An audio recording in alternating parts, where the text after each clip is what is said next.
As soon as we're live.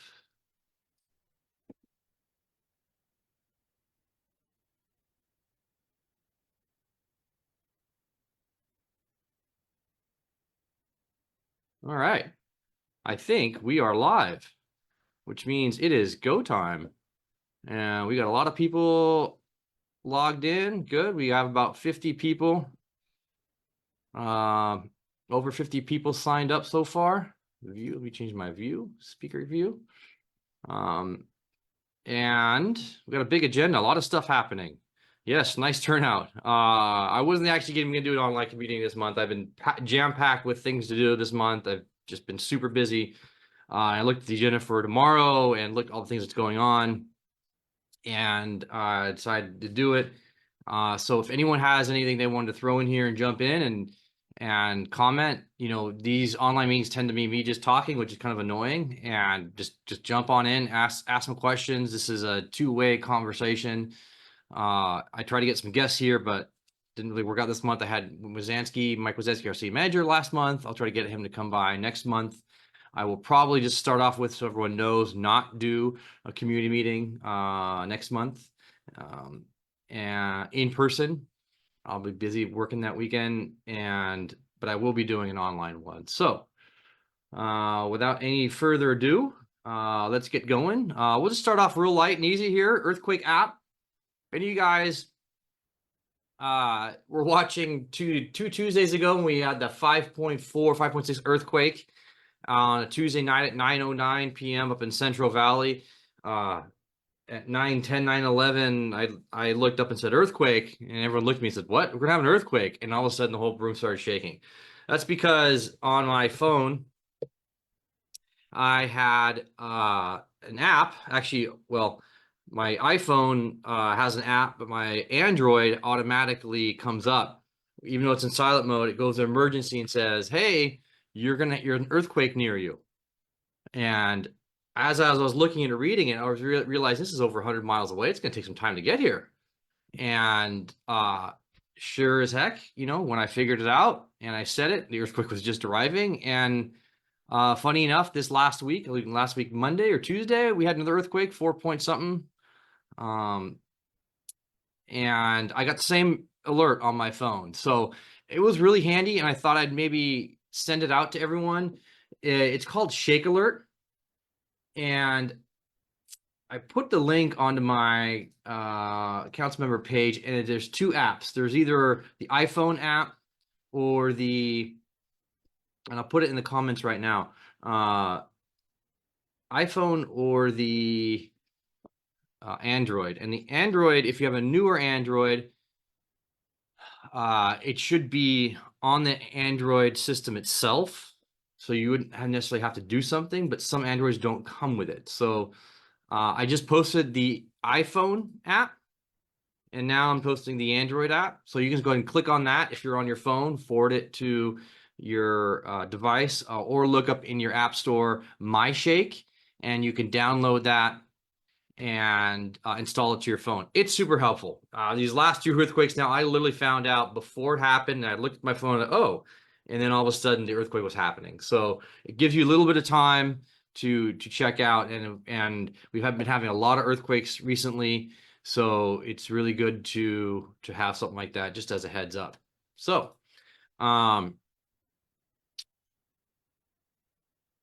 onwards to the next item. Let me look at my agenda. We'll start off with the Good Neighbor Pledge real quick.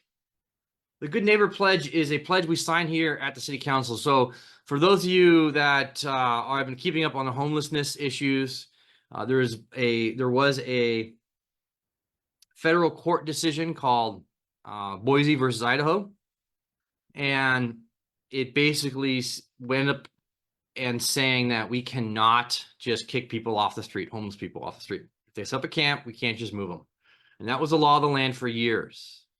And there was a recent case, Grants Pass, and that case was heard at the Supreme Court this last spring, and the decision came out in June, and it came out and said, yeah, you actually can move people off the sidewalk, and you can enforce your anti-camping.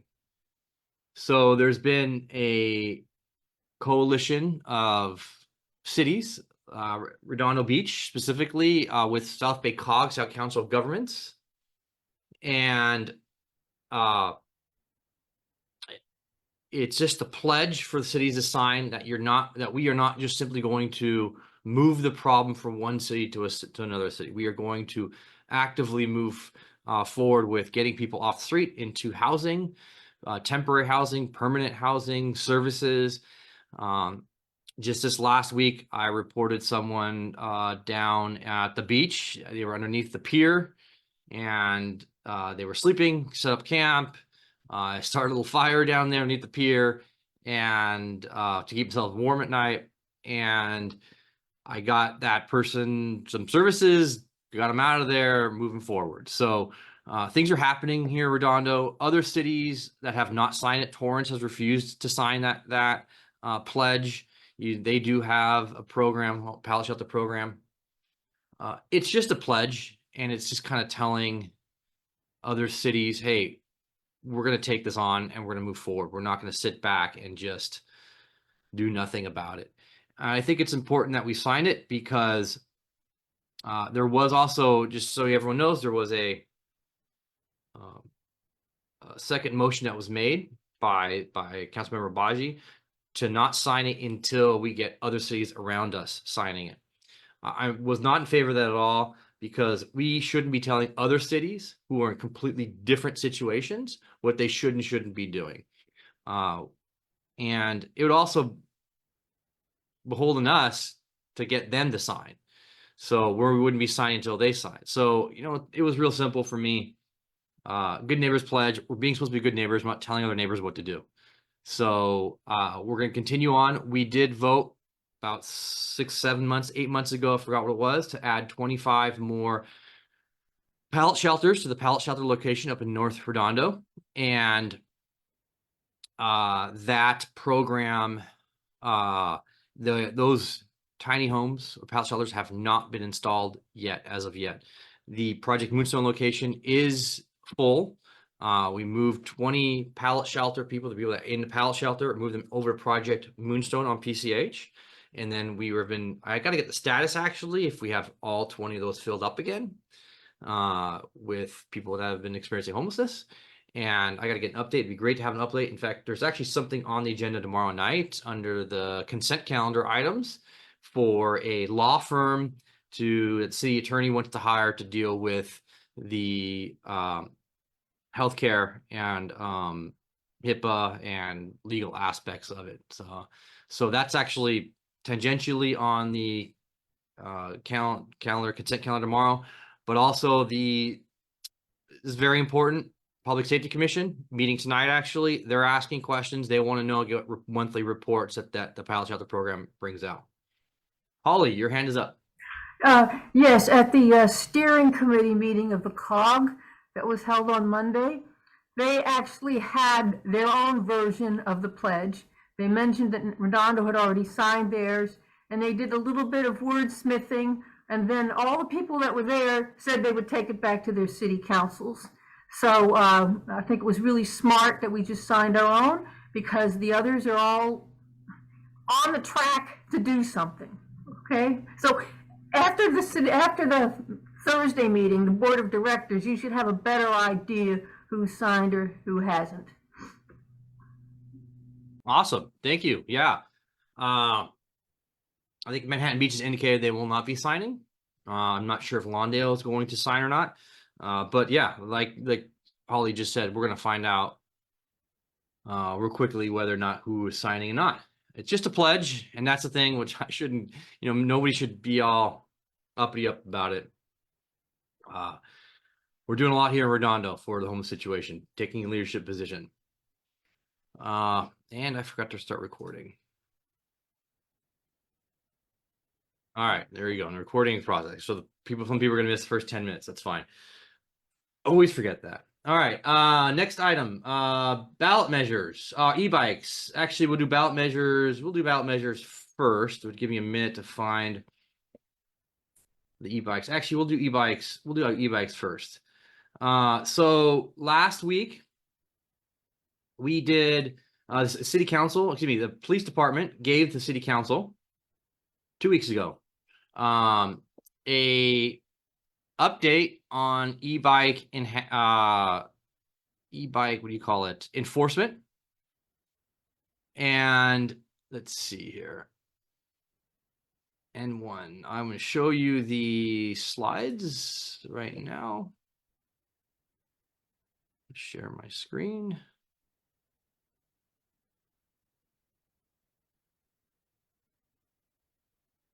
And I'll go over this here, give you a synopsis, quick synopsis of their conversation. Last time we had this conversation was back in December. We said, come back to us in 6 or so months about an update. And I said, it was very clear. I said, I want to see tickets being given out, no more carrot. I want to see some stick and coming together, because we were handing out tickets to people that were doing the leaf blower infractions. Well, I said to the police chief and the officers that were there, I said, if we're handing out tickets to people for leaf blower infractions, we should be handing out tickets, moving violations to any violation that's happening on e-bikes, whether it's a stop sign, speed, helmet incorrect, tires not inflated correctly, not proper lights front and back. And so there wasn't too much happening. And Memorial Day, I don't know if you guys saw, but there was right before Memorial Day happened, there was a big news article, KTLA News, many other news outlets recorded about just as the kids got out of school, they're having these gangs, so to speak, groups of kids, really more like, and they were harassing people and doing crazy things. I immediately wrote the chief and I said, I don't care what the violation is. I want to see violations and tickets being handed out. Again, I don't care if it's tires not inflated, the light's not on, light doesn't have a battery, the helmet's not put on tight enough, because these kids are using these bikes as vehicles, and parents are giving the kids the bikes and using them as vehicles. So we went over, these are things we went over: diversion programs, the status of state bills, increased enforcement, community meetings, and comparison to all of the other South Bay cities, for most of Manhattan specifically. So I thought they said during the meeting last week, 168 citations. Here they said 124. They did not differentiate if this was kids on e-bikes, minors, or adults on e-bikes. And the important part is, if a child gets a ticket on an e-bike, the parent has to sign up. It goes to juvenile court, and the parent has to go with that child to juvenile court. I didn't quite believe it, but I did some poking around and I did find out that it is true. Certain situations, if a child gets pulled over by a police officer, the police officer calls the parents and says, hey, I've got your kid here, and here's why, on the e-bike. That's awesome. And that's what we should be doing, because that kind of puts up the back of the parents straight up, say, hey, wait a second, what's going on? Riding with passengers are illegal. I think you've seen that. I've seen a difference in kids after June, say late June, July, the way they were handling their e-bikes. Kids are back in school now. One of the things I wanted to talk about here, or they want to talk about, was right here on community outreach and e-bike feedback. We have the school district that is doing an education program, and if you go through the education program, you get to put a sticker on your bike, and you get to park your bike at the school. We've had 2 or 3 town hall style meetings at Alta Vista, Anderson Park. A lot of social media postings, safety seminar around Redondo High School, multiple bike rodeos. We cannot do a diversion program right now. The courts put that on hold, put that away. But the education component is important. But like I said, we need to have a stick. Rolf, did you want to jump on and talk about what the school district specifically was doing regarding the schools and their education to this? Yeah, I can real quick. It's an e-bike safety course and it's offered through available dates, like August. We've already done one August 10th, the 17th, and there's 4 coming up in September, where if a kid wants to park, it is predicated on whether or not they can park their bike on the campus anywhere, because at the schools we'll be going around checking that and see if they have this sticker on their bike to be able to allow them to park there. So that's the carrot and the stick, I guess, to get them to take this course, because we want to make sure the education comes first. So that is happening for our middle schools. I don't know what the plan is for rolling out for the high school yet. I think this was a good test case to see how it goes in the middle schools. Catch the kids when they're younger, early on, and they're using the e-bikes to learn it sooner. So that's what it's all about. They have to take this course. It's online, I believe, and the safety courses, I don't know if they do them in person. I'd have to look that up. My middle schooler does not get an e-bike, so I don't have to do it myself, but I may have him take it anyway. So that's what it's about, we're going to allow basically the month of September for everybody to get caught up with it and to be aware of it. And then in October, it will start to be enforced that, look, if you don't have your sticker on, you can't park your bike here on school, and they'll be impounding bikes is what they're saying. Yeah, that's awesome. That's huge. So starting off with the kids and going up from there, that's awesome.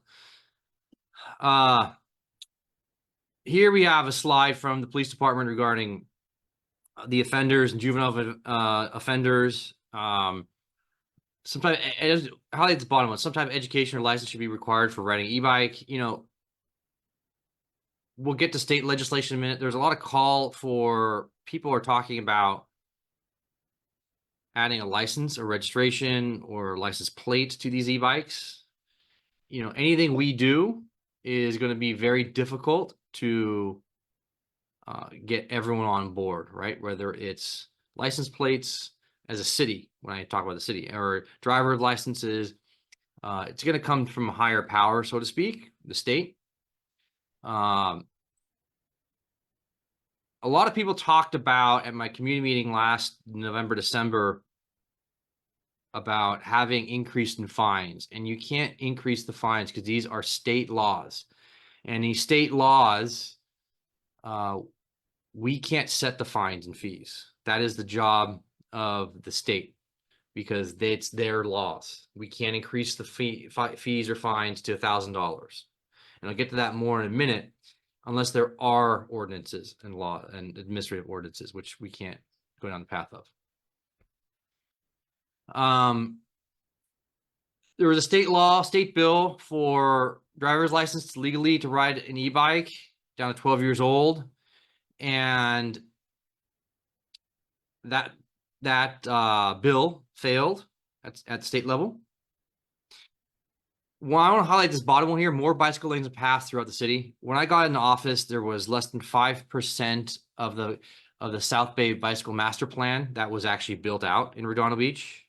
When I'm leaving in March, will be over 85-90% of the South Bay Bicycle Master Plan built out.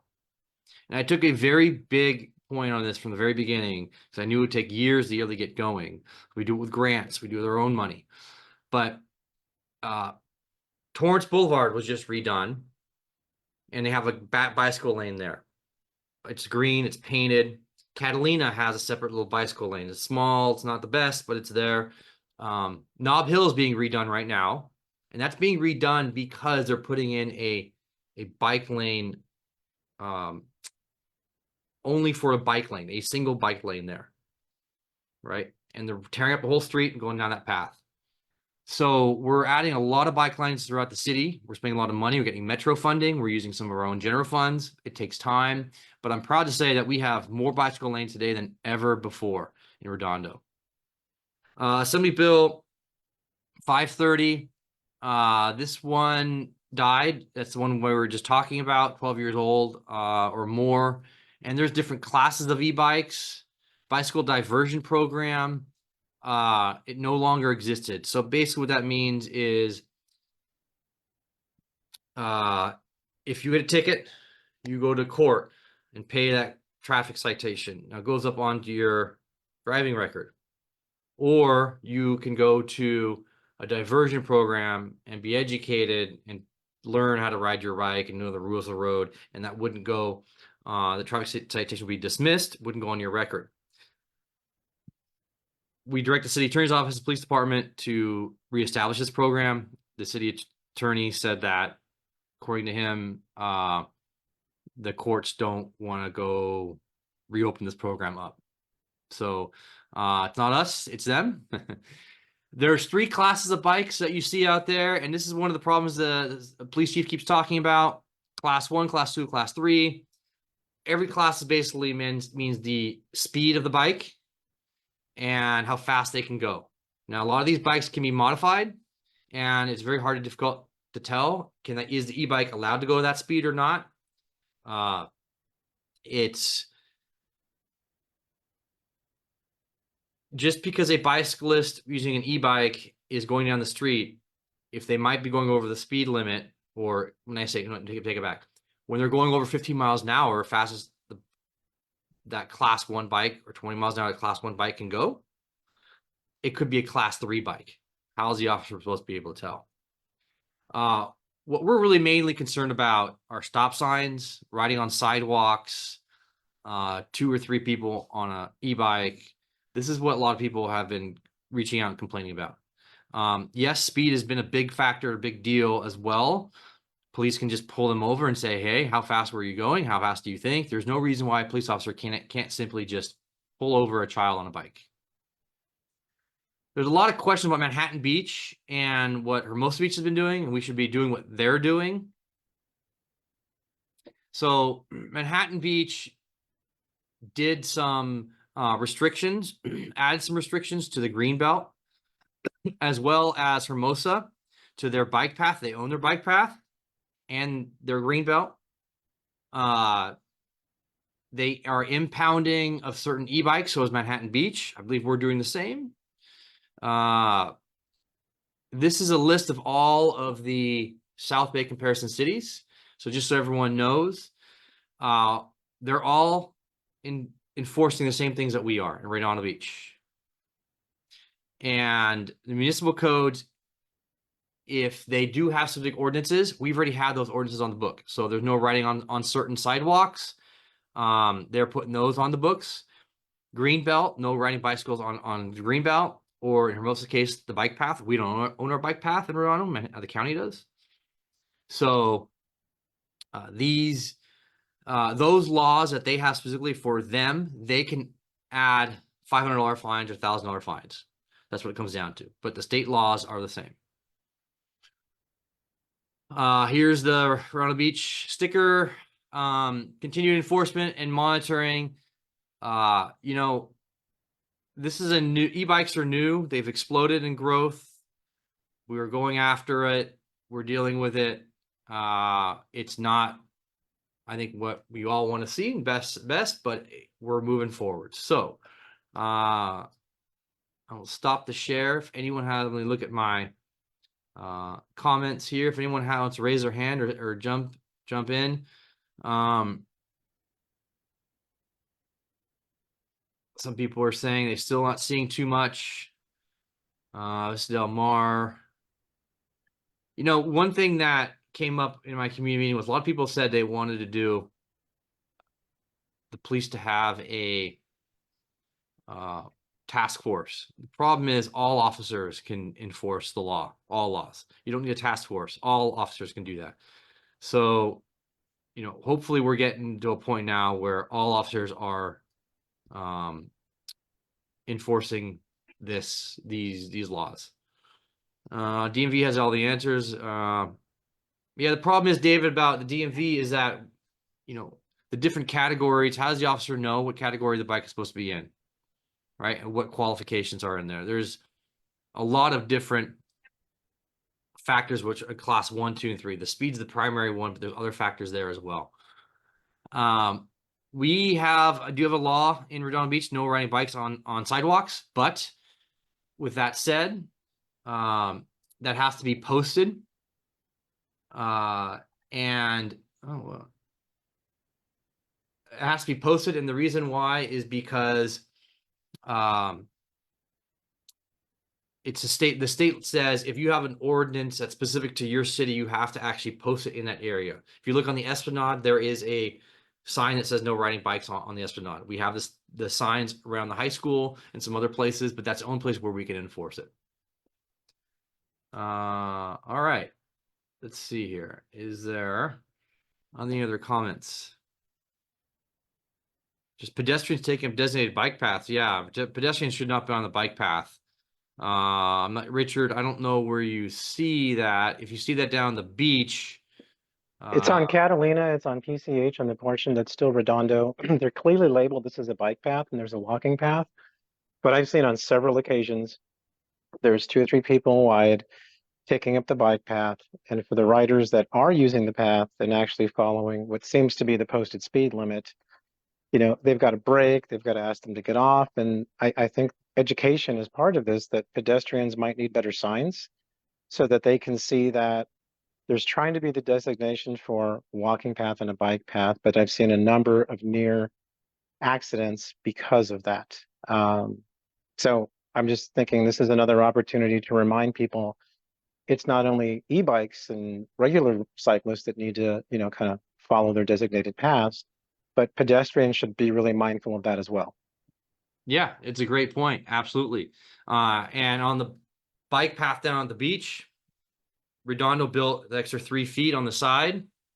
That's for the walkers so that they could walk on that 3 feet.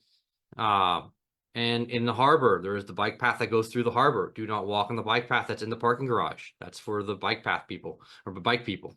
And walk your bikes through that little section there. Sheila, your hand is up. Can you hear me? Yes. Okay. So I was wondering what data the police department has. Anything to compare in terms of number of tickets over yearly periods, times of the year where most infractions are committed.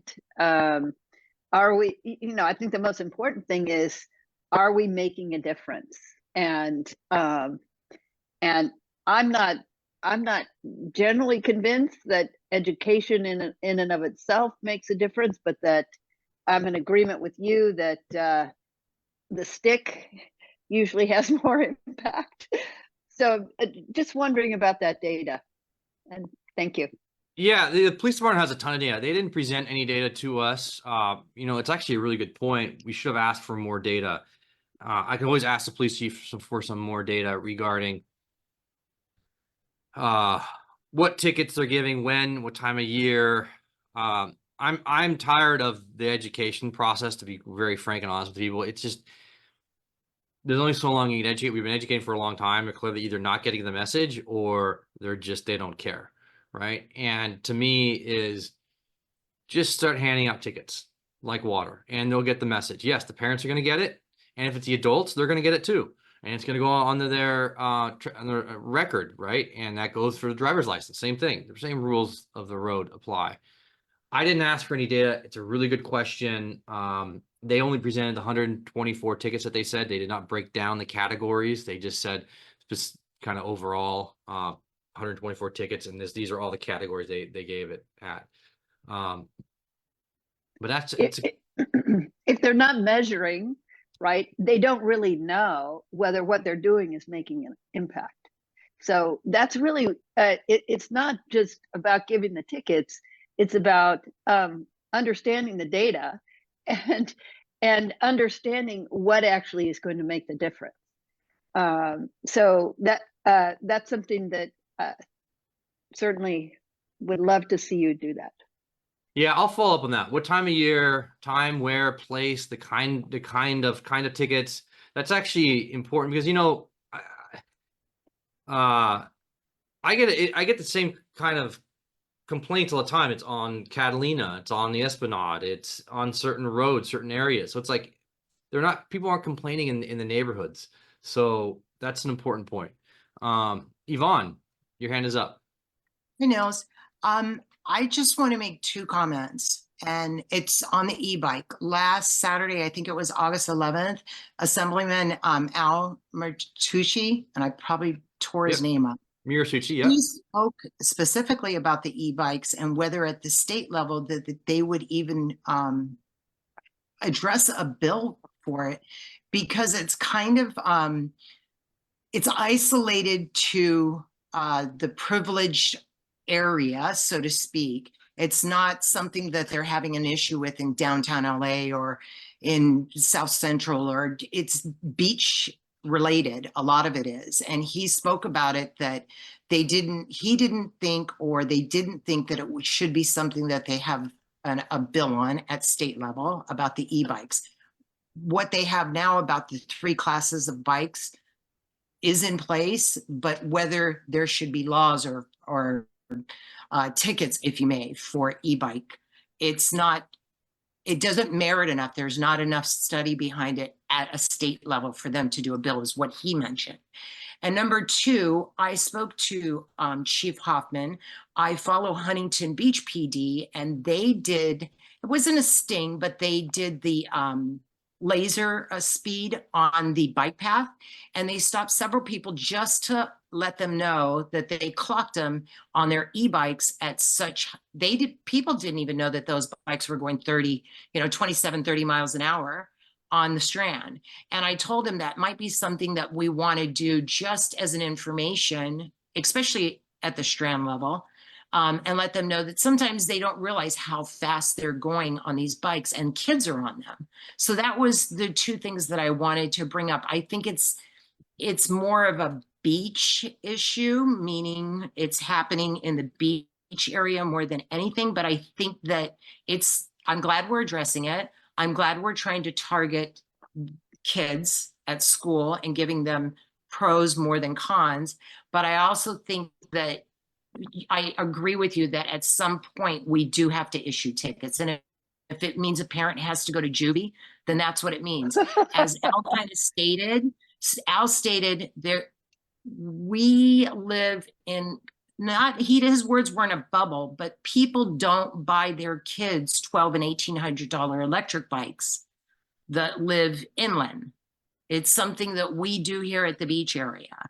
And so it's something that parenting needs to, maybe they need to be aware, and they need to know how fast these bikes go when their kids are on them. So those are just 2 things I wanted to touch base on the e-bike. And thank you, and thank the police department for what they are trying to do, and the schools also. Yeah, thanks for those comments. I also agree. I agree with you. It's a problem in Orange County. I read some articles. They've been having problems on the off-road areas. These e-bikes are powerful.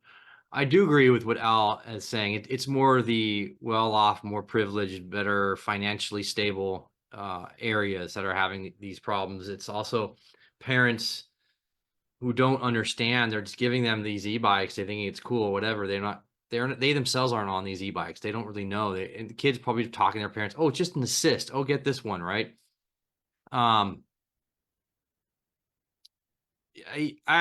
I think at this point in time, what I've been seeing on this issue is just we just got to do education and enforcement, and really just hit hard on enforcement, and just not care about the backlash of parents getting tickets. I mean, that is one thing I kept saying is we've been given hundreds of tickets for leaf blowers, but then we weren't giving tickets for kids blowing through stop signs and riding 2 or 3 kids on an e-bike going 30 miles an hour recklessly through neighborhoods.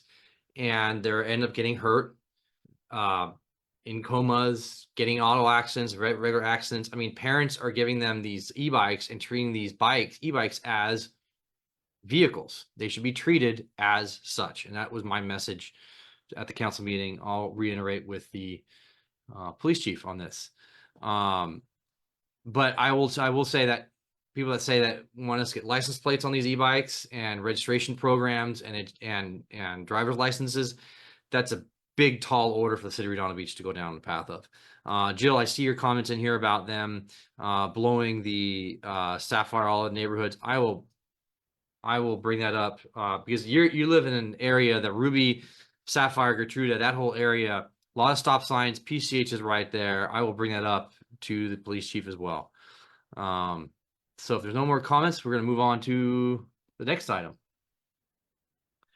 Let's go talk about the November election. So we got a lot of items on the election right now. And there are people in Zoom waiting. Hold on. Are there people in Zoom waiting? I don't see people in Zoom. Oh, there are. Admit all. Thank you, Carissa. Appreciate that. I lost my train of thought. Sorry. November election. On the November ballot, we've got a lot of items that are specifically for Redondo Beach. And I will share my browser real quick. Why is my comments? Oh, that's why. Ask everybody. All right.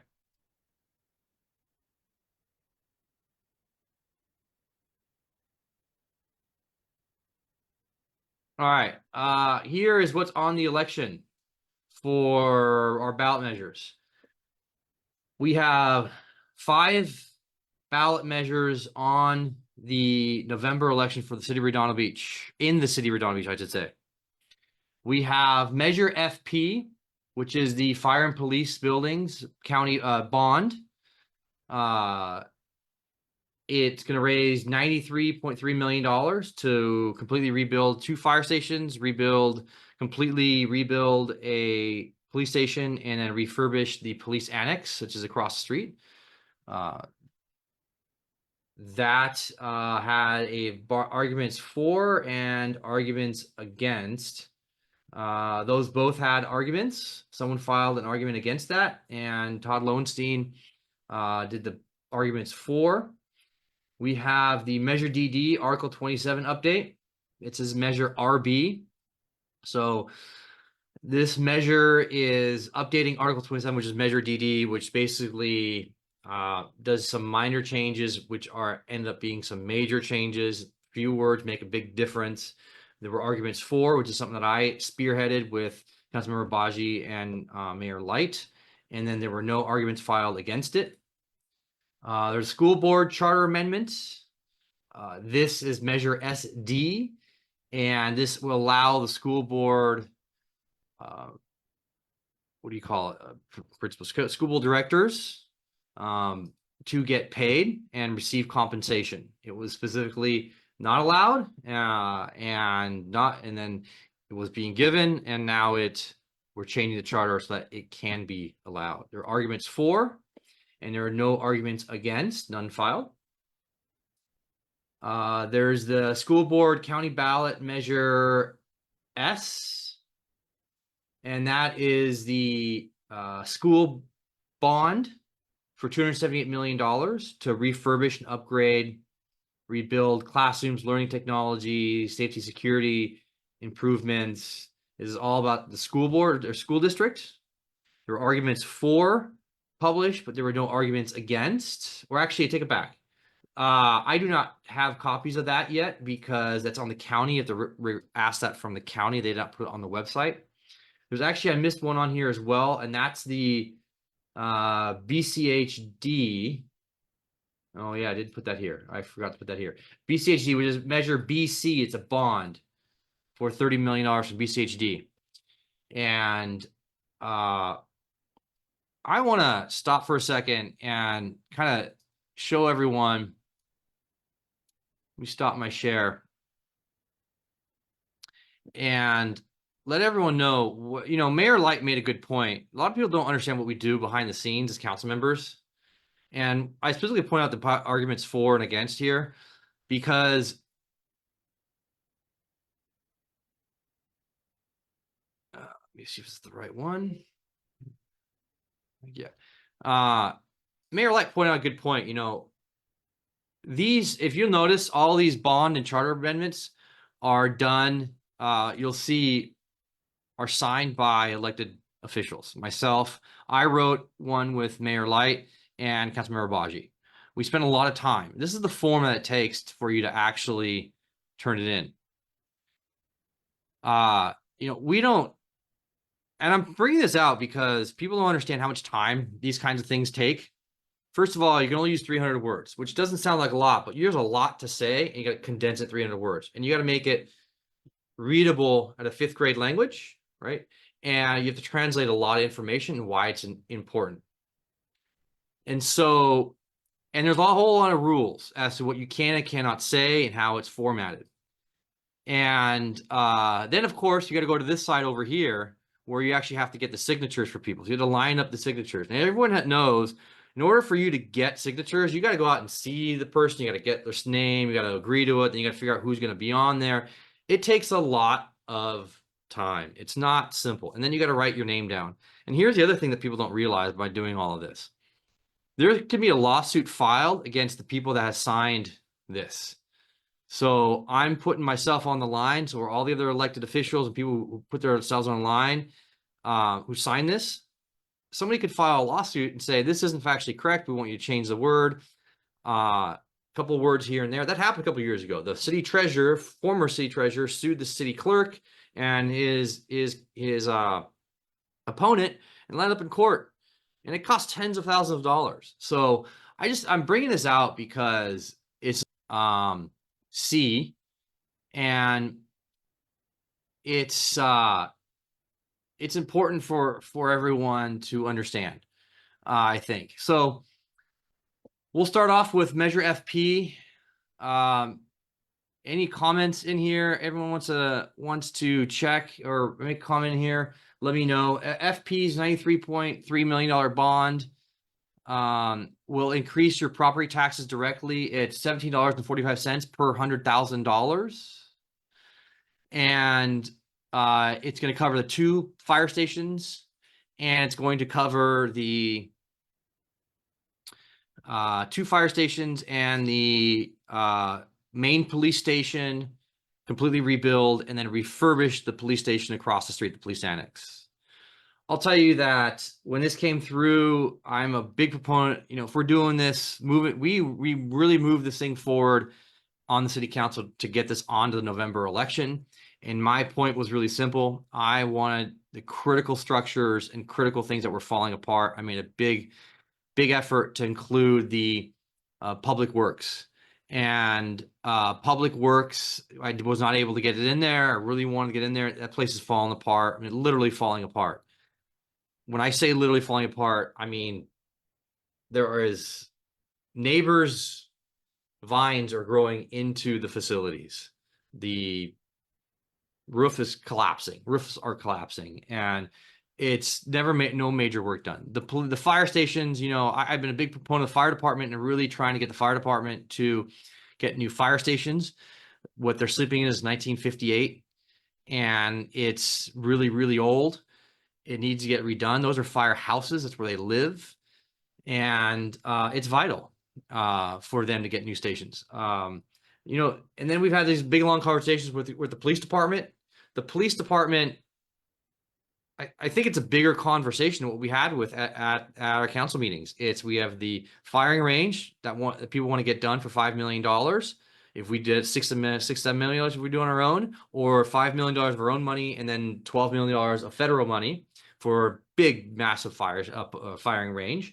And of course, the police station is part of City Hall, which had never major upgrades, but police station itself has had a lot of upgrades the last few years. The 911 system has never had a major upgrades. And then the police annex, which we don't own across the street, owned by the school district, which we lease from them for the next 80-something years, that need to get redone. There was conversation about completely redoing that from ground up. So it's expensive. It's a lot of money. The $17.45 is a 30-year bond at per $100,000. So if you have $1 million house, it's $170 per year. And it's a lot of money. It's big money. But I will tell you, for the fire stations, it absolutely positively has. We need to start moving on this. And if it doesn't succeed now, I'll tell you right now, I'll be the first one on the horse here to start moving forward to get it done, just to get it done for fire stations. It's a big ask. There's a lot of other bonds. We'll go through some of these actually in the state and the county. I'm gonna get to some of the questions on these real quick. If you have any questions, raise your hand now and we can go over it, or throw it in the chat. Yes, cities are in horrible shape. The city buildings, the city hall is in really bad shape as well. I don't want to forget about that. We've been doing some work last few years. Councilmember Lowenstein and I have been putting a lot of money towards just getting the rehab done at City Hall. It's kind of embarrassing, to be honest with you. $93 million seems like a lot. Advertised competitive bids. We did not, Mr. Delgado, we did not go through a competitive bid process. These numbers are estimates of construction costs. So the city hired a firm called Griffin to walk through the 2 fire stations, the 2 police stations, the city hall, and public works yards. And he went through and walked all of these buildings, facilities, and said, this is your building. It makes up some numbers here for you. Real simple, 10,000 square feet. Well, you probably need to grow 20, 30%, 40%, 50% in some cases. And so let's just say you're 15,000 square feet. The average cost to build a facility like this, whether it's police, fire, or public works, is between $10 and $15 a square foot. We think you're going to be around $12, $13 a square foot. We're going to put a contingency in there, and that's going to get you a $15 a square foot. So we're doing 15,000 square feet times $15 a square foot. That's how these numbers were come upon. There are no construction estimates and plans. These are just what we see as requirements moving forward to rebuild these stations. And we're not doing anything custom. These things are pretty typical, whether it's police or fire or public works. And we'll go from there. So let's see here. Any other questions? There are no architectural plans or designs so far right now. I don't see any questions on Facebook. No. So that's how these numbers were gotten to. We had an expert come through, give us a report, Griffin. Talking about these bonds overall too, real quick. In November, there is the state ballot measures. There is a ballot measure that has Prop 5. It's ACA 1. It's going to amend our state constitution to bring down the bond requirement. So just so everyone knows, all bonds that are placed onto property taxes require a 66% threshold to pass. And in this ACA or SB or Prop 5, I think it is, I want to say, if that brings down the threshold from 66% down to 55%. And if that passes come November, the first Tuesday in November at the election, then the threshold for us will be 55%, not 66%. So that's a big deal. Prop 5 also includes a whole lot of other gimmicky stuff in there. In fact, there was a lawsuit filed against it that says it's I'm going to get this right. A lawsuit was filed to say that the ballot language question is misleading. It's the ballot language has set the bond measure to 55%, when in fact it's actually bringing it down, that threshold down to 55%. So there's a lot of shenanigans going on with that proposition. There's a lot of other things that are attached to it, affordable housing and multitude of other things. Right now in the polling, it is failing. And that's important because how do you plan on these bonds, right? So certain bonds in Bay Area, the affordable housing bond that was literally just taking off the ballot this last week. Let's see here. If the public safety bond doesn't pass, what's plan B? There's fire department issues. I'll tell you, I'll be the first one. If this doesn't pass November, I'll be the first one to go back to the drawing board and get a plan, long-term plan to do it right for all of our city buildings.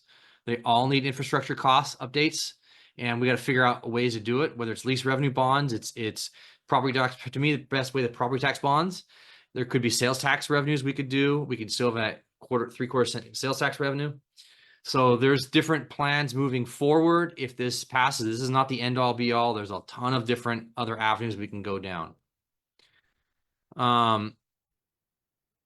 So question, how can we change the process estimating construction costs? You know,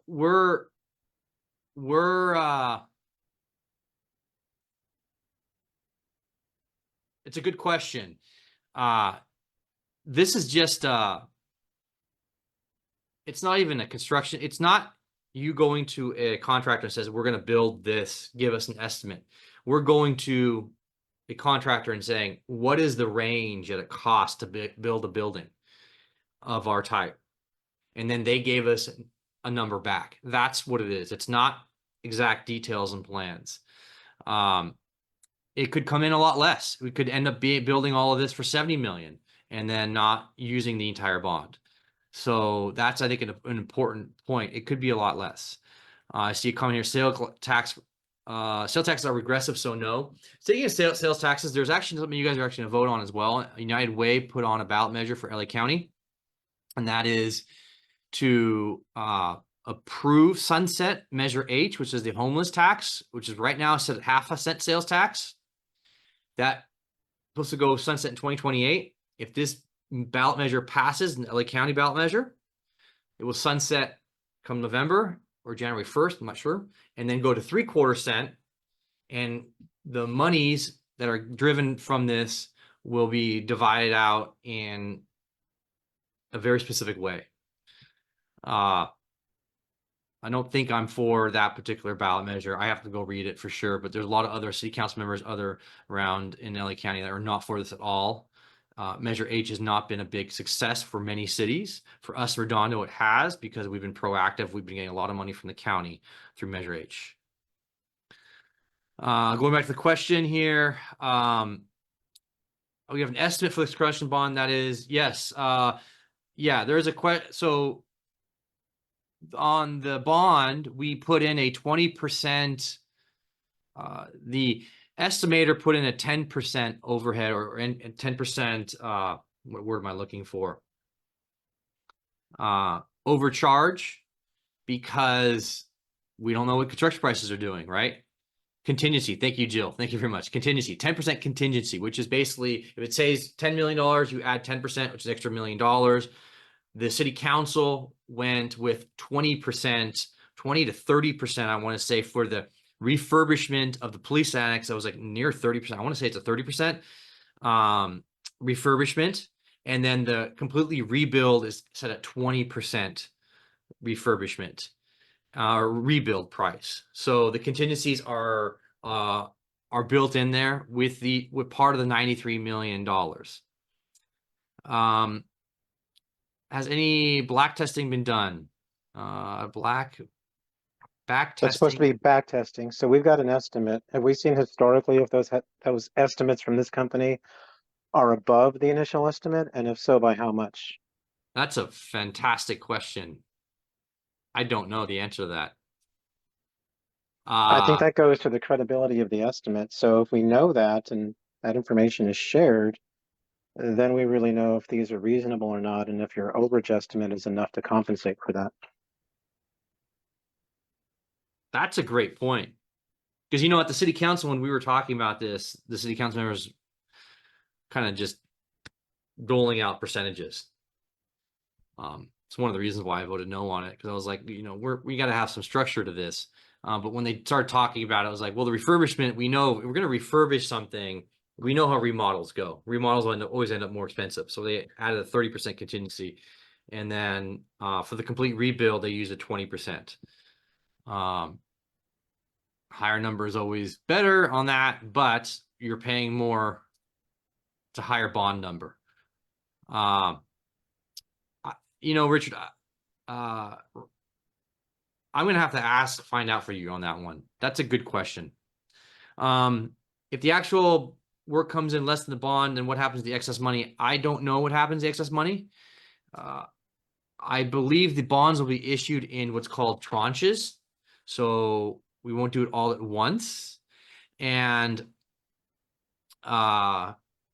in these tranches, you will be able to put it out as each project comes up. That's from my understanding. From when I asked that very specific question was, are we going to issue these bonds all at once? And just remember, everyone needs to understand that if this passes in November, we still have to get the plans and specs going. Then we have to get bids going, and then we can issue the bonds. Then we actually know how much we actually need to dollar wise issue. So there's a whole process there for that. Any other questions? Are there online? I don't see anything online right now. And let's see here. Comments wise, don't see anything there. So next item, Measure DD update. I'm gonna go over this real quickly. Yeah, if 93, if the bond passes $93 million, I can guarantee you we're going to end up building $93 million worth of. Yeah, it'll end up being, hey, why not use double pane windows instead of single pane windows, right? As an example. And you know what? We've never done a bond like this, or last time we did a bond like this was a wastewater bond in 1970s, I want to say 1980s, 1970s. So City of Redondo Beach has not had a bond in a long time. School district, on the other hand, has done a lot of them. Measure DD update. So Measure RB will update Article 27, which is Measure DD. This gets really complicated really quickly, so I'm going to keep this as high level as possible. We had 2 developer remedy lawsuits filed on us. We've had interpretations. We have our housing element that we submitted to the state of California. It's been approved. I shouldn't say 2, I should say 7 lawsuits actually filed against us on a multitude of different properties in Redondo Beach over our housing element, over the process. We've defended ourselves. We've been winning. We got our state housing element, which is a really complicated piece of document, that legislation that's approved by the state of California. All that's been approved. We've been beating back all these lawsuits. The problem is the opinions the judges have given have been different, even though we've been winning. And our document we sent to HCD, Housing Community Development, which is the state overarching organization, department that deals with these state laws. We said to them, we're going to get a vote on this. Well, these judges have said we don't need a vote on these, and we have some other things we're working on. So we're doing some minor changes and updates to fix the language so that Measure DD, Article 27, I say Measure DD because that's passed as a ballot in 2008, excuse me, November 2008. We're amending that portion of our city charter so that it doesn't apply to this particular housing element or the next one, and it sunsets in 2035, or if any state legislation passes, such as our neighborhood voices, right? So this is the most important ballot measure we have on our election for its effects for Redondo Beach, bar none. There are a multitude of forces that are out there. If this doesn't pass and we have issues with our certified housing element, something called developer's remedy, which is a very complicated piece of state law. If that were to go in effect, every single neighborhood in Redondo Beach will be affected by developer's remedy. And you will see property owners turn in projects, as long as it includes some affordable housing or a unit of affordable housing, submit massive projects with no parking or very little parking, 4 stories, 5, 6 stories. It's going to happen in other cities. San Francisco, 55-story, 50-story building. Menlo Park, there's a 36-story apartment, hotel, commercial going up. And this measure RB is a backstop preventing that from happening. It needs to pass. It is vital for us to have this pass. Any questions, comments on that? Seeing none. It's very complicated, and that's as simply as I can break it down. I really hope everyone votes yes on that. Yes, it's terrifying, Jill. It is absolutely terrifying. It is these developers and their allies that they have in Sacramento are creating legislation that is really bad for us, especially in the coastal zone. School board charter amendment. I kind of pretty much explained this one already. It's real simple. It's our school board members were being paid $250 a month as a stipend, without turning any receipts, anything of the like. And then they were also receiving healthcare, and healthcare is considered compensation. Our city charter specifically says that you cannot, school board members cannot get any compensation for their job performance. And this was found out because Rolf is here on our meeting. It was a chair of the charter commission who did some fantastic work there and reading the charter as you're supposed to do on the charter commission, being the chair of the charter commission. He's going through this as, wait a second, this is what says in the charter. And ignorance is not bliss under the law. And once, just because you don't know about it doesn't mean it can't affect you. And I know Rolf, there was a big article about this. Refused, get payback all his money, says, I'm not taking any more money. A couple months later, all the other school board members stopped getting money. I truly believe that, I really hope this passes as well, because everyone needs to be paid for their work, and especially elected officials. You want good quality elected officials, you got to pay for their work. Okay. This is not like the city attorney or city clerk or city treasurer professional positions where you're full-time. These are positions in addition to your personal life. School board, water board, everyone thinks you just go to the meetings, that's it. No, like I was showing earlier, we do these other things that take a significant amount of time. And so I've always been of the mindset, and I've always said that an elected official should be paid. An elected official could be, should be someone, for instance, on the school board, a parent, a single parent raising their child or children and being able to fight for their kids' future and other kids' future. And if you're on a part-time minimum wage, you wouldn't be able to have this job. So, and I believe that that's the case as well for the elected officials on the city council as well. Yeah, Jill, I spent a lot of time, a lot more time than I want to admit. That's for sure. I don't even want to admit it. Taken a lot back recently, but I think it's important. We got some really important things happening right now. City council, just so everyone knows, is meeting every single Tuesday from the second Tuesday of the month to next week or this week. And that's like, I believe, 8 meetings in a row. We haven't had a single Tuesday off. And that's a lot of work. So, all right. Questions. Other school boards surveyed. I don't know what other school boards surveyed, other cities.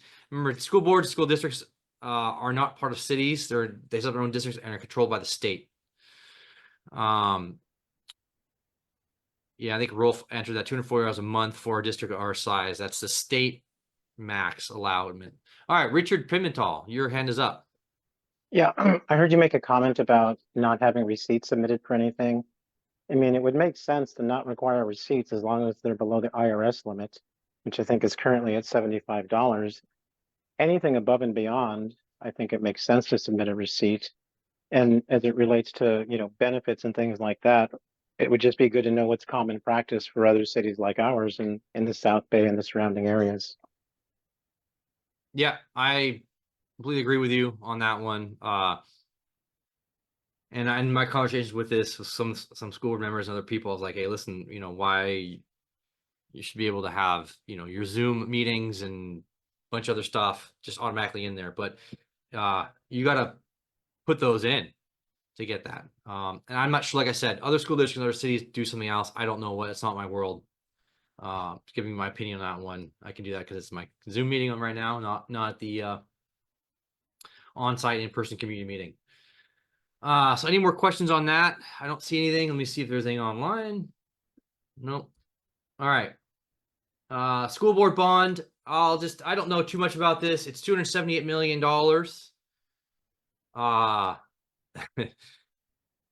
It is assessed at $29.95 per $100,000, or roughly $15 million a year.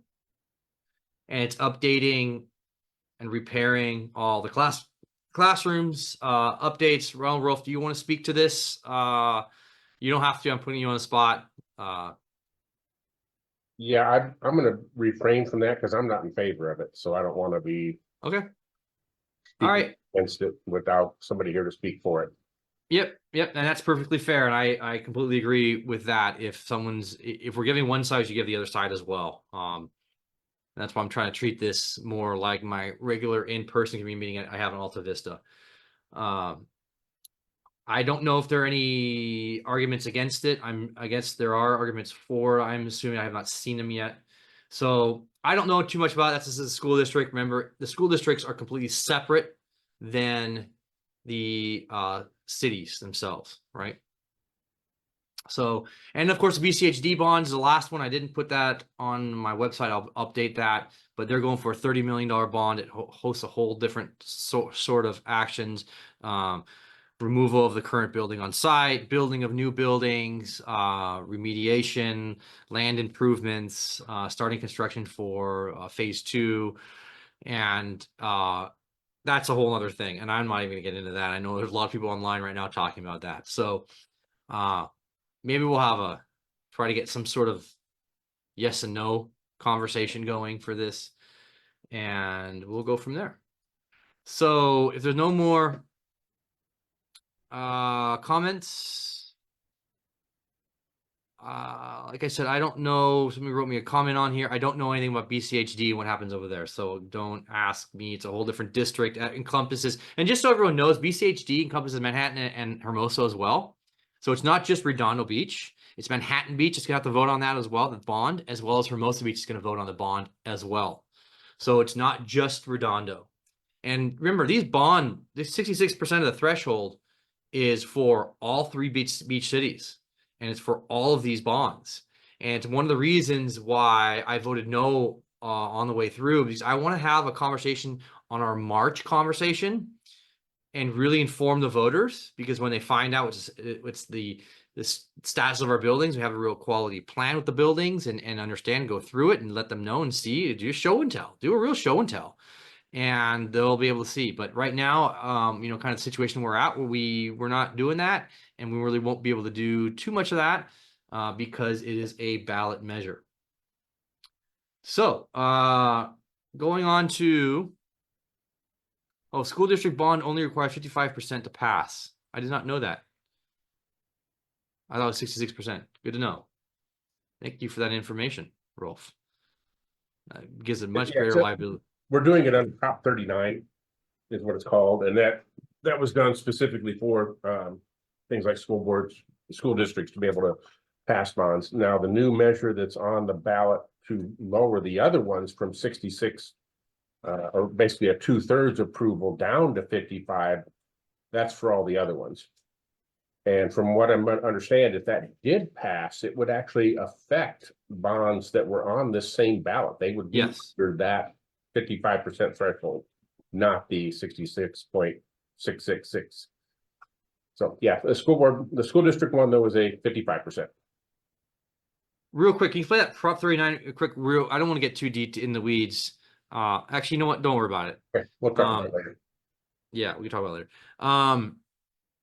later. We will get to elections from November elections to March, and there's a question I have in my chat here about us doing separate elections in March. And we actually have a very high turnout rate, Redondo Beach, on our local elections. In fact, in 2022, we had a higher turnout at our special election on October of 2022 than the general election of November of 2022. So think about that for a moment. People want to, in Redondo Beach, they want to vote. All right. Let's see. Let's see, what do I have next here? City attorney pay. Speaking of elections, tomorrow night we are going to talk about our city attorney pay. Our city attorney is the second highest paid city attorney in the state of elected city attorney in the state of California. Top 25 elected officials in terms of pay. And I've read parts of the staff report here, and I read somewhere online. One of the things that caught my attention, one of the reasons why I actually amended my agenda was because I saw a lot of conversation online, and actually a couple of people called me on this and said, hey, what is up with this? And I said, this is on the agenda, and you can talk about it, and we can talk about it, and it is, let me see here real quick. It is item N3. Item N3, 1% pay increase is roughly 1% salary increase has a $3,000 impact per year. And this staff report, the City Budget and Finance Commission didn't have enough information to be able to make a recommendation. I don't know if the staff report was updated. I have a lot more information. I'm going to present this tomorrow night, but I'll tell you right now what I'm seeing right here. There's Santa Monica is an appointed city attorney. Culver City is an appointed city attorney. Inglewood, which is in the median, is an appointed city attorney. Torrance is an appointed city attorney. All of those cities, by the way, have a far larger budget than we do, and except for Culver City, have more people than we do. Long Beach, the second page, Long Beach is elected, San Diego is elected, Torrance is appointed, Redondo, Inglewood's appointed city attorney, San Francisco is elected. I don't know why they're adding some of these other salaries in here. It doesn't make any sense to me. We should only be going with what the elected city attorneys are being paid. I see Los Angeles not in here, Huntington Beach, the other city attorneys. And the reason why I'm making a big stipulation here, big difference between the two, is because an appointed city attorney, depending upon what city you're in, how it's set up, can either be an employee of the city or could be a firm. And in which case, we don't do the pay of the appointed city attorney. All we do is give a contractual obligation to that firm, and that firm doles out the city attorney pay. Santa Monica gets paid a lot of money, $380,000 annual salary. What this also does not include in here, by the way, just so everyone knows, I'm going to throw this into the chat. What does this not include in here, just so everyone knows, is it doesn't include the other costs. And let me see if I can find, there's a website I'm looking for. The other costs are total pay and compensation. That's really important because that also includes the healthcare, and it includes bonuses. It includes retirement costs, and it includes any other monies that are paid out. For instance, I want to say like cell phone allowance, car allowance. Some cities give out a lot of that allowances. And it's, let me go to my email. I'm trying to look at my email right now. That's why I'm talking a little slow. Apologize. Jerry, let's see. I'm gonna give you a public pay. Here, you guys can look at this yourself. I'm gonna put this into the chat itself.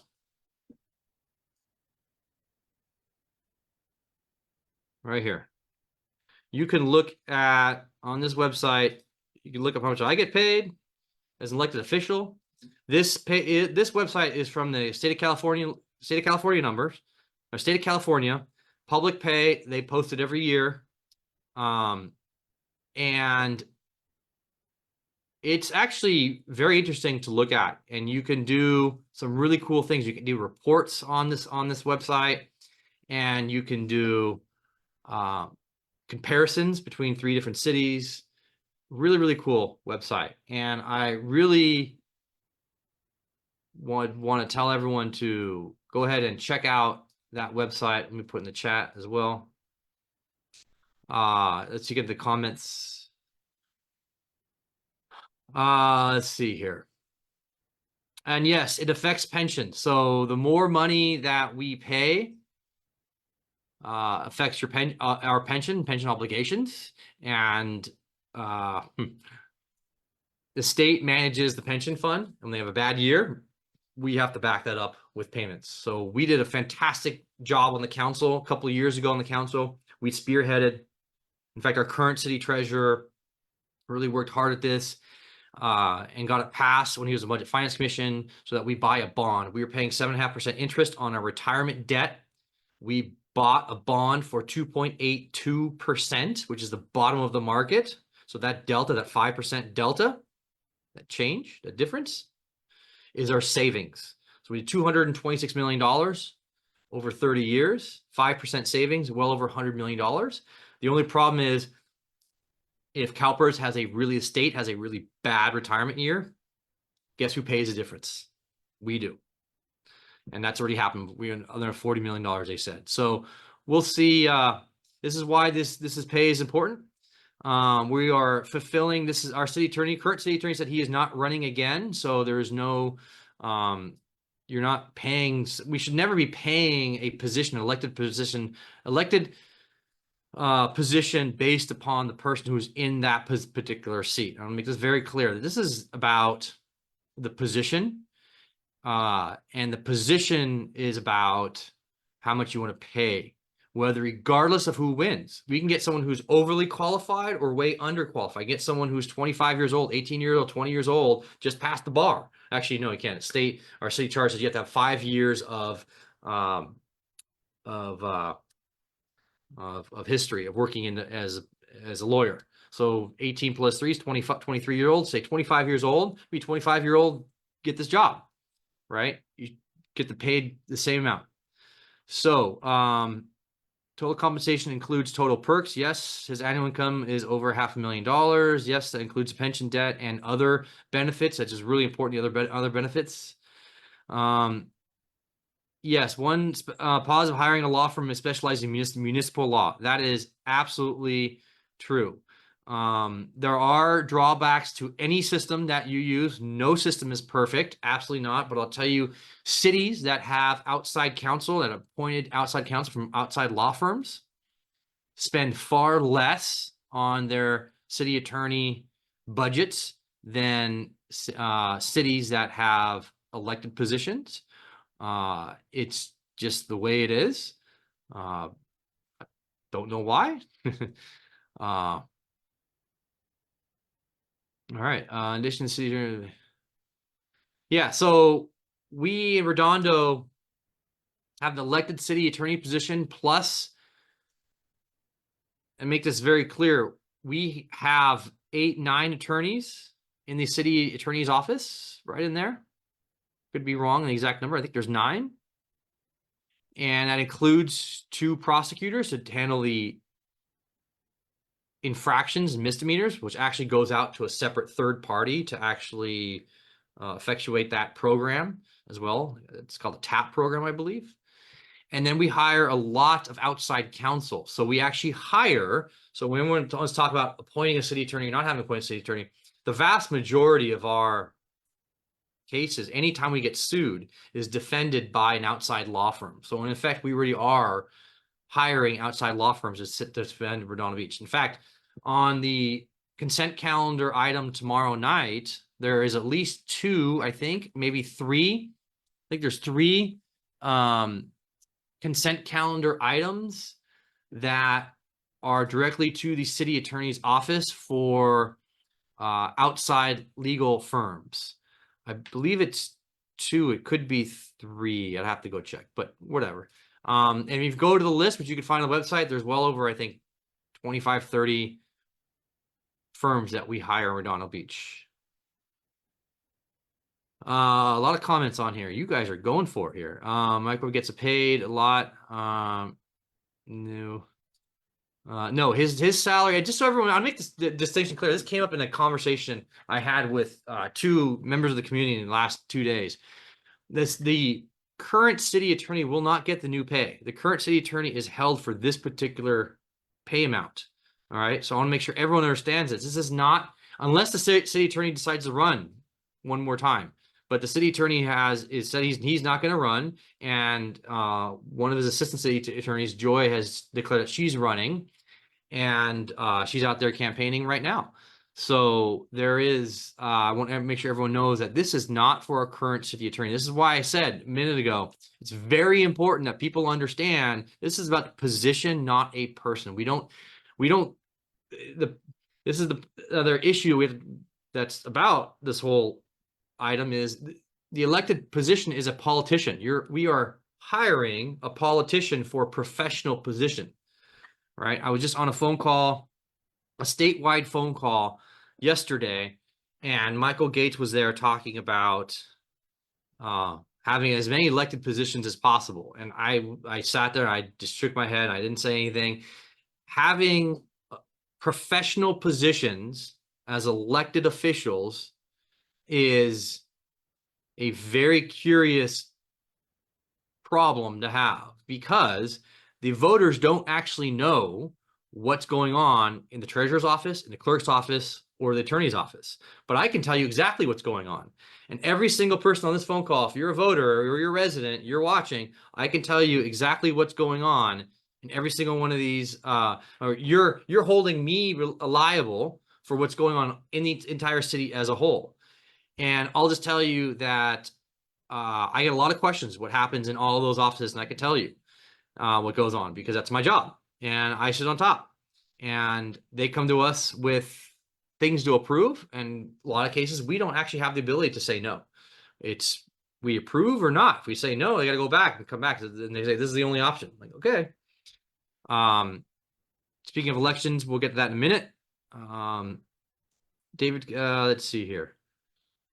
We got back to the comments. The reason why I'm talking about this so much, I'm addressing a lot of your comments here on Zoom, and if you're on Facebook, you can't see this. So I'm managing 2 sets of comments right now, one here, one there. We have a lot of complaints in complaints lawsuits that are filed against City of Redondo Beach. And I think that's one of I'll just say that there was someone who signed a lease with us in Redondo said, you guys have very antiquated leases in Redondo Beach that should be brought up to standard. We've since brought those up, but that's what ends up happening.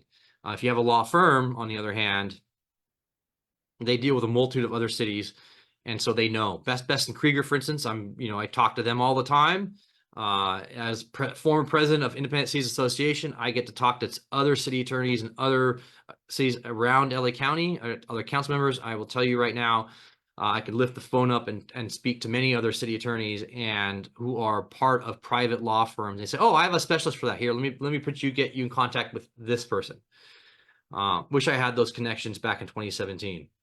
There are only 11 cities in the city of California that have elected city attorneys. And I see here on there's a comment from someone about I don't know where this other, it's referring to another on Facebook about the pay for the position and who the person is. I just want to make everyone realize, understand the conversation the community is having right now on these Facebook sites and this video about the pay for the position for an elected professional position. Everyone's arguing about how much it should be paid. And that's the reason actually I brought this forward, because I looked at the comments. I saw it's like 40 something comments and people have been calling me about this. I'm like, what's going on here? This shouldn't be part of the conversation. We should be having a conversation of the professional ability of that attorney and their qualifications. But instead, we're having a conversation, people are having a conversation about how much this position should get paid. And this is why it's so wrong to be assigning a pay to the position, thinking about the person who's there or will be there? What if it's someone you don't like that gets in, or is not qualified, or has very little to no experience? Do they deserve the same amount of pay? And this is why you see San Diego tied their pay to the courts system. And other cities have done different things. LA City did something different. So we should be having a conversation about the qualifications of the position of the person to get in there. And I'll just tell you right now, after what I've seen from all these years, we need to have Charter Commission, just so everyone knows, Charter Commission made a recommendation to put a vote for people to vote to do an appointment or not. And that did not go over well with the city attorney, and the city attorney made a deal with the city manager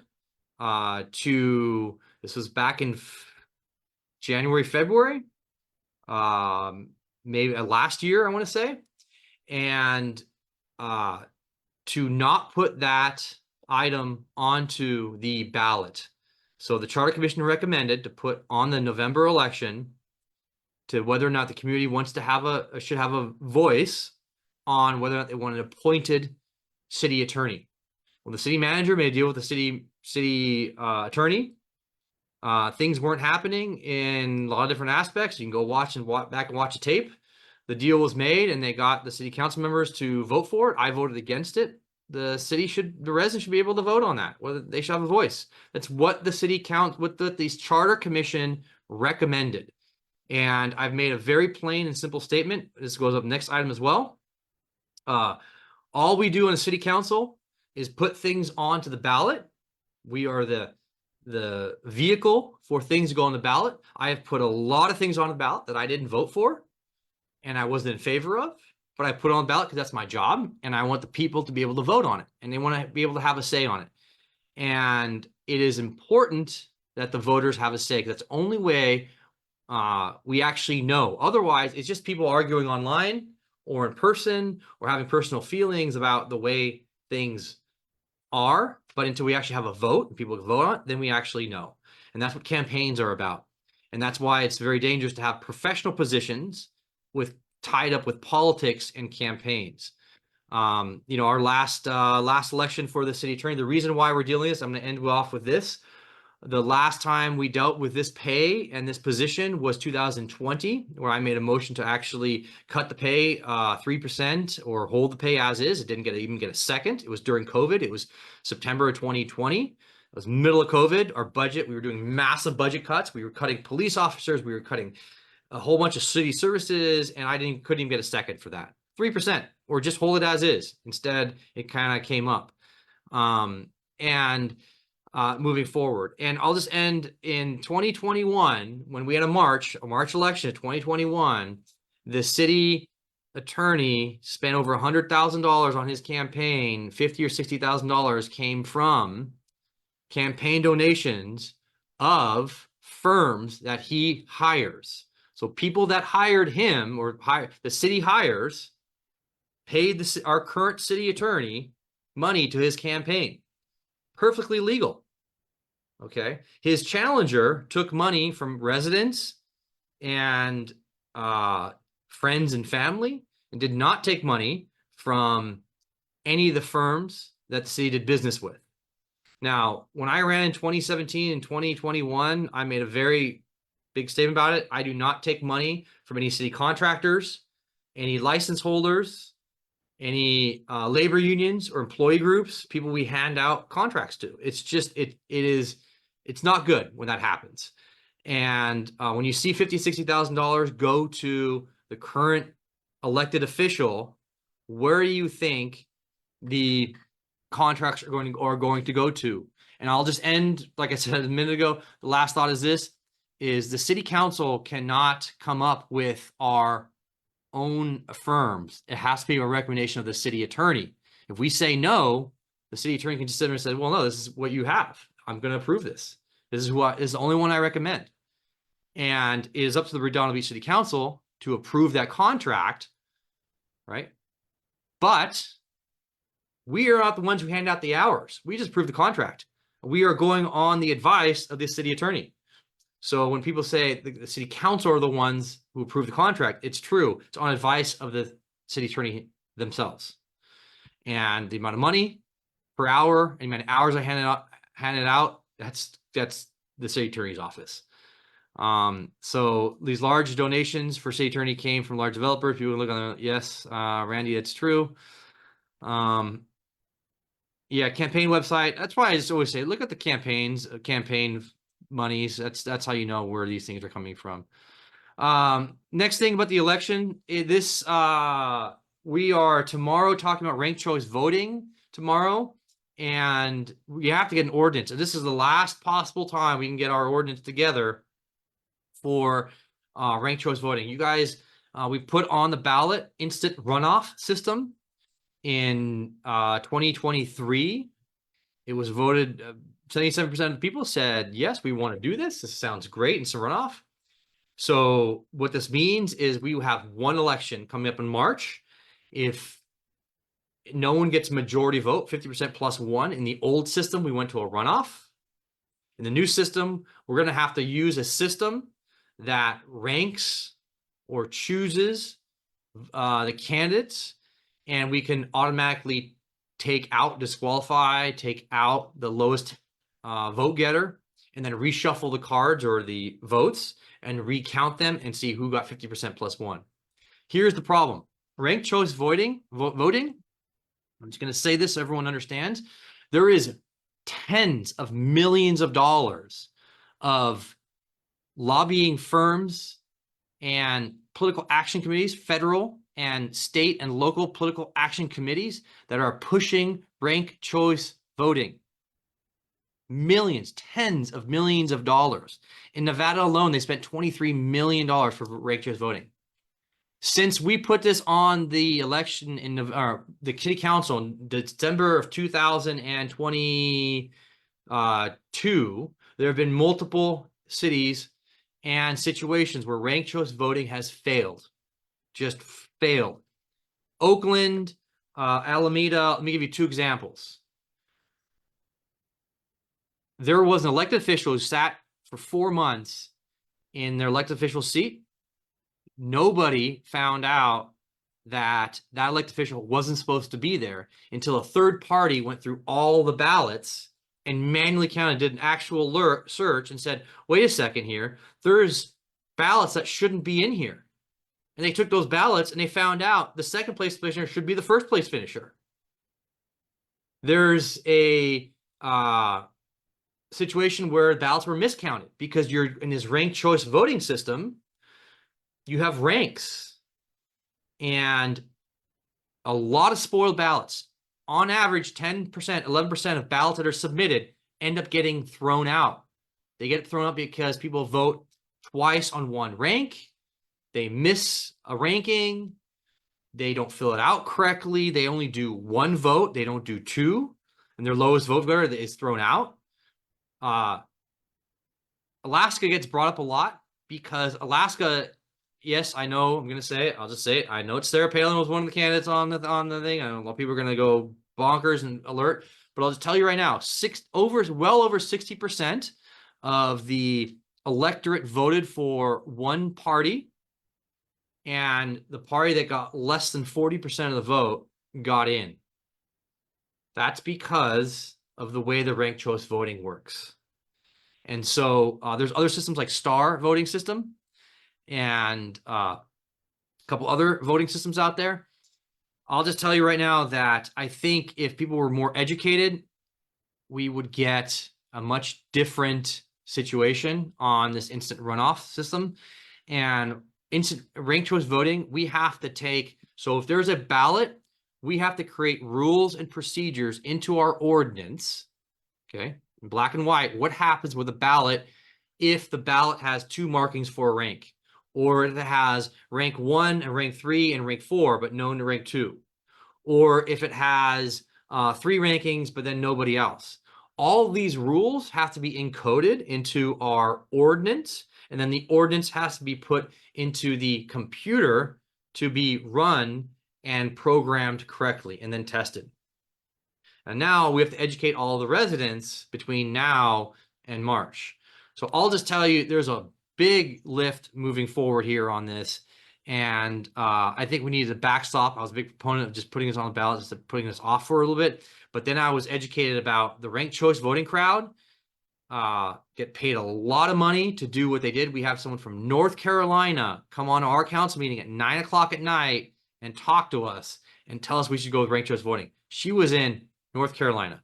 I got a bunch of hands that are raised. Randy McCrank, choice hand is rep. Well, that's Wayne. Oh, that's Dr. Wayne Craig. Yeah, the couple of issues with that obviously are, you know, we have there's going to be some problems with it. I think it's going to, it isn't exactly what was represented in the ballot that we voted for. We were looking for an instant runoff, not specifically for ranked choice. And then the other issue is with regard to the education process. We don't have we'll just say our current governmental operations, our clerk's office can't comply with Public Records Act's request and law on that, yet alone. And I'm reading the outline. One of the things that there's in the packet for the meeting tomorrow night, it shows a whole outreach program that the clerk is going to do to try to educate the 60,000 people in the city who've never done this before. And the most impressive one is we're going to send a postcard and people can call the clerk's office to ask questions. I don't think that's going to go over too well. And if you want to see how confusing this could be, watch the last council meeting when there was interaction about explaining how this thing works. There's a lot of problems, a lot of pitfalls, and I think we could do it, but I don't understand why we have to be the first. And let's do it right rather than first. Anyway, that's my comment. Yeah, I thought you were going to go on a different path, and I'll bring that up too. But I agree with you. We should be doing this right. We should be taking our time. This is our voice system. This is the most sacrosanct part, what we do as a community, as a government, right? We do votes and we count votes and we make it in a way that's fair, clean and transparent. There was a person that came down and talked about it. He is a political strategist. He ran multiple campaigns. In fact, he ran 2 of the city council members' campaigns who are currently on the city council right now. And he runs a lot of campaigns, Redondo. He was paid $27,000 from a political action committee to get ranked choice voting instituted in Redondo Beach. $27,000 he was paid to get ranked choice moving in Redondo Beach. I hope everyone hears that and realizes that. So there's a lot of work to be done ahead of us. I think that we're behind the ball. And I think that we need to be careful about this. I definitely don't want to have this messed up. So if there's no other questions, I will move on. We got plenty more to go over. Let's see here. All right, e-bikes, charter updates, bond updates, instant runoff. Those are the major things. Good Neighbors Pledge, Esplanade. Hey, Esplanade cleaning. Just so everyone knows, we did a strike task force. You know, summer is busy month down at the Esplanade. It gets dirty. We got a couple of residents, one in particular, email and call and say, hey, listen, things just aren't doing, you guys aren't doing a good job down there. Just want to let everyone know, Public Works shut down the Esplanade for 2 days in a row. Back one day, one week, and one day next week at 5 a.m. They were out there steam cleaning at 5 a.m. They did the first half, and then they came back at 5 a.m. later and did the next half. Big kudos to Public Works for that. It might not sound a lot to you guys, but steam cleaning and pressure washing the Esplanade is a big deal. A lot of people with their dogs going pee, not good. Trash, got to keep that Esplanade clean. It's a lot of work, and that is a lot of work I want to give out to the Public Works. Kudos to the Public Works. Redondo Beach firefighters got a new labor contract. They got the largest pay increase in the history of Redondo Beach firefighters, although it's not the largest labor increase in the city that we ever given out. That was actually to the Public Works crew last November, and they signed on a deal. We gave them a pay increase in Redondo Beach, 10% increase off the bat, and then a bunch of other increases, multi-years and different steps as well. So big shout out to Public Works and hand clap for them. I'll just tell you that's why I fought for them during the bond issuance conversations at the city council a couple weeks ago, because I wanted to show the photos, because that's the state of our Public Works yards. They're horrible, they're decrepit, and they have a great team. Public Works, though, they respond, and I always say 90%, it's probably more of the complaints that we get, whether it's sidewalks, trees, parks, fixing fences. That's them. They do all of that work. They manage, if there's a contractor that comes and does all this work in Redondo Beach, like repaving, Public Works, they manage that contract. They also are the ones that go to all the emergencies. So when you see a car crash and a light pole gets taken out, or all of the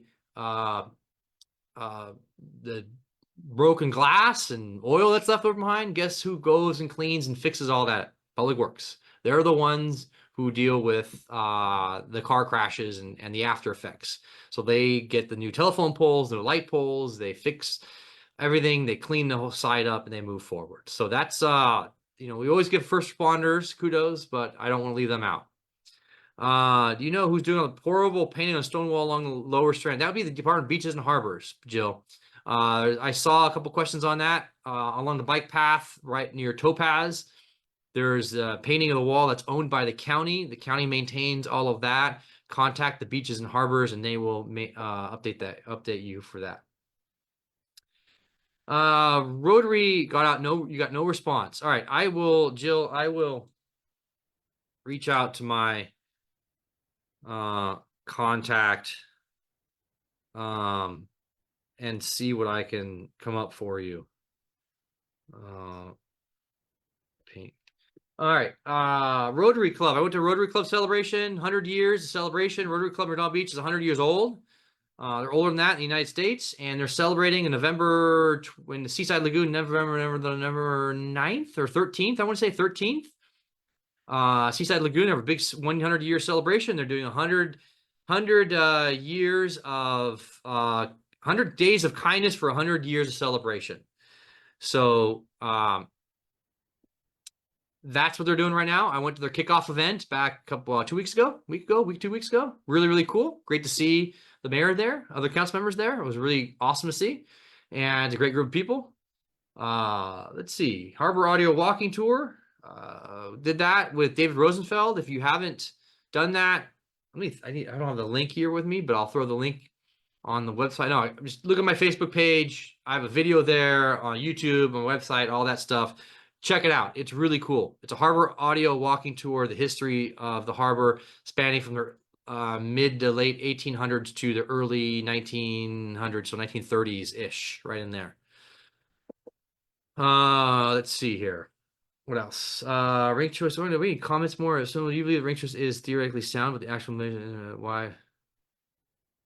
So Kabir, sorry. I have a question on rank choice. Do I think the theoretically sound? I don't know if it's theoretically sound. I don't think it's theoretically sound. I look at the elections up in San Francisco. I talked to a lot of voters up there. They are confused. There's a lot of gaming going on, and you get a lot of weird candidates moving forward. It doesn't do what it's supposed to do. And the implementation can be flawed. Ranked choice voting, yes, absolutely can be flawed.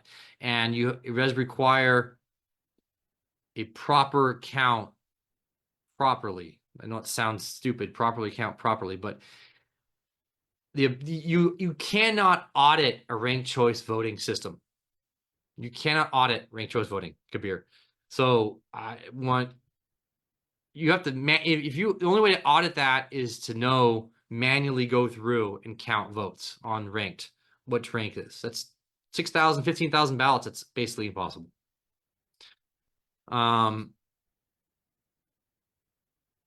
Yeah, extreme candidates for additional runoffs. I would say star voting. Star voting is a different system for instant runoff. I would much rather be in favor of that. So is the mayor. Councilmember Baji said he's the same on that, but everyone kind of felt they needed to move forward. Talking about the harbor real quick. we have a boat launch ramp discussion coming up. It's the first time in the history of Redondo Beach. We are talking about a design build contract for a boat launch ramp in Redondo Beach. I'll repeat that one more time. The first time in the history of Redondo Beach, we have a contract before us to sign on the city council for design and build a boat launch ramp in the harbor. This is big news, folks. Like, we're gonna get this paid for by Department of Boating and Waterways. It's state lands. It's in a trust down there, state lands. We're gonna get state to pay for it. We're gonna go for grants to pay for it, which we'll get. We are going to discuss also about what we do about the hoist. I'm in no favor of the hoist, keeping the hoist, because it's a single hoist. We do not have a ramp down there in the harbor. We need to get one. Coast Commission said we need to build it. Let's build it. Let's get it done. Stop messing around. So, all right. If there's no questions on that regarding the harbor as well, break wall delay, the break wall was supposed to get fixed at the end of this summer. There's been some delays in the funding, some delays from the Army Corps of Engineers. They will be starting the project in December-ish, maybe, depending upon the weather. So I don't know, probably next spring. That's the way I see it. But they have the money, they have everything lined up. They've hit some snags. But we finished our dredging in the harbor. It's actually on the consent calendar to pay Manson Construction their bill to do the dredging in the harbor. So a lot of work has been done in the harbor. Really big, really cool. And speaking of the harbor, we had a sea lion release the other day. We had released 2 sea lions right at Ainsworth Court, right at the old Mondstadt Pier, the wooden pier there. And it came from Marine Mammal Care Center in San Pedro. And they released the sea lions in Redondo for a multitude of reasons, one of which is because more sea lions come from Redondo Beach to that center than anywhere else in the county. And I think it's interesting that is so, probably because we have a large, it's not a school, family, not sure, what do you call it? School, a herd of sea lions is called something, not sure what, but colony, sea lion colony, I believe it is, in Redondo. And yeah, so it's really cool that we got that going. Let me go back to the comments. How many lanes are expected for the boat launch ramp? 2 lanes for the boat launch ramp is expected because of a couple of requirements. 4 sea lions got released. That's right, 4. I was thinking 2 because I saw the 2 things, but no, 4 sea lions. Really cute. It was a great video. I got this video online. Let's see here. I think LA County Canine Association a couple weeks ago came by. It was a really cool event. I showed some video of that. That was a really cool event. International Surf Fest Harbor Medal of Valor down at King Harbor Yacht Club. That was really cool to see. It was the biggest event ever.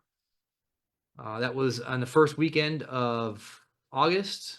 Riviera Village just had their sidewalk sale. So if you were wanting something for cheap down there, we just missed your chance down the village. Let's see. Do I have anything else? I think that's it. Blighted property ordinance. We're discussing blighted property tomorrow night at the city council agenda meeting tomorrow, along with the city attorney's pay, along with instant runoff and the harbor. So a lot on the agenda for tomorrow night. I don't have anything else. A lot of comments on here. Let me check online to see if there's any comments online. No comments online. All right. Well, folks.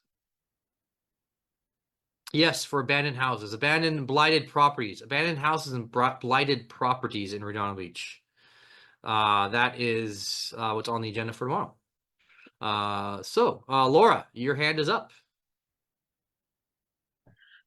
Thank you. I don't know if I'm going to be able to attend tomorrow's meeting, but the blighted properties, I know you can't speak to it necessarily because it's on agenda and I'm not asking you to. I can speak to it. Absolutely. It's not even a what do you call it? Public hearing. So I can have, yeah.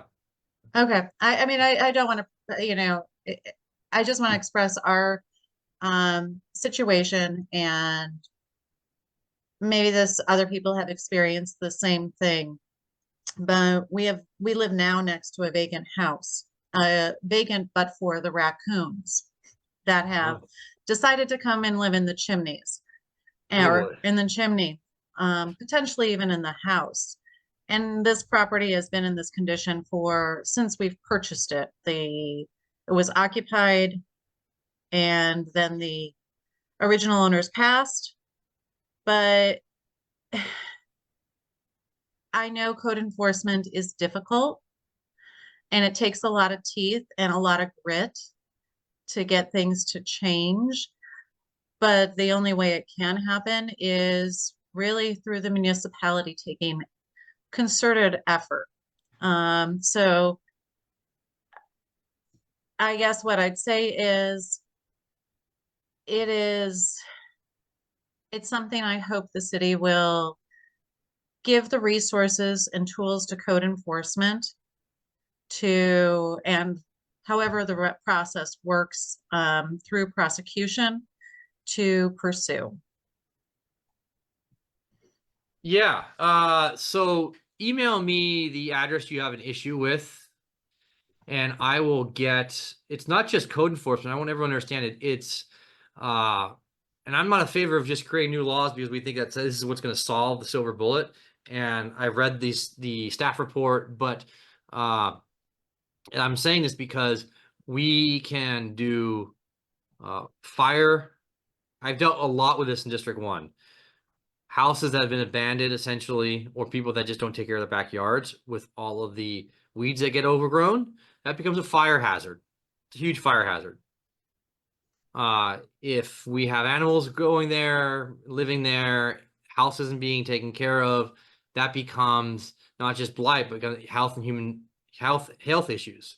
You know, if there's somebody living there, homeless person, animals living there, there's no proper utilities. Animals are just tearing up the place. These are health and human safety issues. There's probably rats and mice.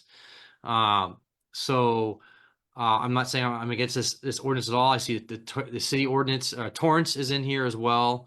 And they're just using that as a kind of template. Enforcement is complaint based in Redondo Beach. So you do have to do a complaint. And I will say this to everyone, if you do a complaint and you don't get code enforcement on it, or it gets resolved, send me an email and then follow up with a text to me, or maybe a phone call. I get a lot of emails and phone calls and texts. I mean, a lot, but I definitely did try to get on these things. And when I get on this and I get code enforcement down there and fire and police to really, hey, these are quality of life issues. This affects property values, affect health and human safety issues. So I do agree with you on getting some tools, allowing them to city staff to be able to access this. So I will take a good close look at this for you, visual blight, definitions, public nuisance, ownership, and make sure that we have all the tools that we need and then some. Yeah, all right. Can the city take these properties by eminent domain? No. Well, okay. Or to give code enforcement the tools. That's why I answered that. All right. Can the city take these properties by eminent domain? No. Okay. So a city cannot just simply take a property by eminent domain if it's just because it's been blighted. There's a lot of things you have to go through to get for a city to go through eminent domain. It's not a simple process. It's not just a matter of the location is left behind, and there was a house being built a couple of years ago in District 3, falling apart, and it took us years to be able to deal with that. So that's kind of the simple answer of the issue. To end up on a good note, just so everyone knows, make me think about this. Does everyone know Frog Park at Burnouts in Redondo at the end of the Esplanade? Well, at the end of the Esplanade, the border of Torrance, there's a big park with a frog in there, Frog Park, known as Burnouts the Surfers. That's because there used to be a hotel there, and it got burnt out in 1953, I believe. And the owner left it blighted for years and then put in an application and wanted to build a 16-story apartment building. The residents came out, filed a lawsuit. The judge says, I'm going to go one step further than what you guys wanted. I'm going to take this over by eminent domain, and it shall become a park and always shall remain a park forever. So that is why Frog Park is there, and it shall always be a park. And Frog Park is there because there's a big bronze frog. So burnouts, and is there burnouts because the hotel burnt out in 1953 at 3 a.m. for some partiers. Actually, yeah, maybe homeless people living in there, who knows? Anyways, whatever. That's the good news, good fun fact of the day. I hope I'll see you guys all next month or tomorrow night. Enjoy, everyone. I will see you later.